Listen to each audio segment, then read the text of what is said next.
అంటే అదే మనం ఒకప్పుడు బానిసలుగా బ్రతికే వాటికి ఇప్పుడు యేసు క్రీస్తునందు మనం అందరూ స్వతంత్రం అయిపోయాం. చెప్పండి ఒకసారి. హల్లెలూయా.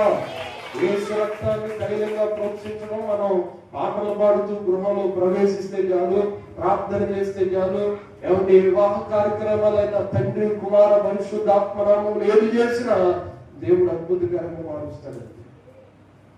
మనం అలా చేయాల్సిన వాళ్ళే అన్ని చేయాలి కదండి. మరి వాళ్ళు వద్దంటానండి, వీళ్ళు ఇలా చేయాలి. అవసరం అయితే రికార్డ్ డాన్స్ కూడా వేస్తున్నారు మా కుర్రోళ్ళు.